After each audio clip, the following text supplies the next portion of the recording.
ಚಿತ್ರದುರ್ಗ ಮುರುಘಾ ಶರಣರ ಮೊದಲ ಫೋಕ್ಸೋ ಪ್ರಕರಣದಲ್ಲಿ ನ್ಯಾಯಾಲಯದಿಂದ ನಿರ್ದೋಷಿ ಎಂದು ತೀರ್ಪು.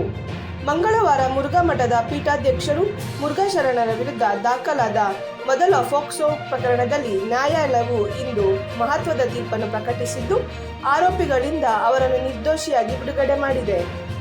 ತೀರ್ಪನ್ನು ಪ್ರಕಟಿಸಿದವರು ಚಿತ್ರದುರ್ಗದ 2ನೇ ಅಪಾರ ಜಿಲ್ಲಾ ಮತ್ತು ಸತ್ರ ನ್ಯಾಯಾಧೀಶರು.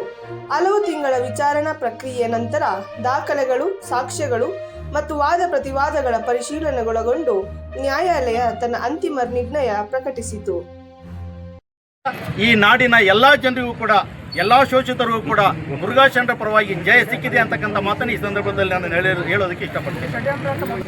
ಯಾಕಂತೇಳಿದ್ರೆ ಅವರನ್ನು ಪೀಠದಿಂದ ಕೆಳಗಿಳಿಸಬೇಕು ಅಂತಂತೇಳಿ, ಮಠಕ್ಕೆ ಒಂದು ಕಳಂಕ ತರಬೇಕು ಅಂತೇಳಿ, ಮತ್ತು ಆ ಮಠವನ್ನು ಬೇರೆ ರೀತಿಯಾಗಿ ಉಪಯೋಗಿಸಬೇಕು ಅಂತಂತೇಳಿ ಪ್ರಯತ್ನ ಪಟ್ಟಿರ್ತಕ್ಕಂಥವರಿಗೆ ಇವತ್ತು ನಿಜವಾಗ್ಲೂ ಕೂಡ ಅವರಿಗೆ ಶೇಮ್ ಆಗಿದೆ. ಇವತ್ತು ಕೋರ್ಟ್ನ ತೀರ್ಪು ನಿಜವಾಗ್ಲೂ ಕೂಡ ಸತ್ಯದ ಪರವಾಗಿ ತೀರ್ಪು ಹೊರಬಿದ್ದಿದೆ. ಇದಕ್ಕೆ ನಮ್ಮ ಎಲ್ಲರಿಗೂ ಕೂಡ ಸಂತೋಷ ಆಗಿದೆ. ಇದಕ್ಕೆ ವರದಿಗಾರರು ಪ್ರೇಮ್ ಸಿ ಟೌನ್ ಚಿತ್ರದುರ್ಗ. ಈ ಚಾನೆಲ್ ಅನ್ನು ಸಬ್ಸ್ಕ್ರೈಬ್ ಮಾಡಿ, ಶೇರ್ ಮತ್ತು ಲೈಕ್ ಮಾಡಿ. ಧನ್ಯವಾದಗಳು.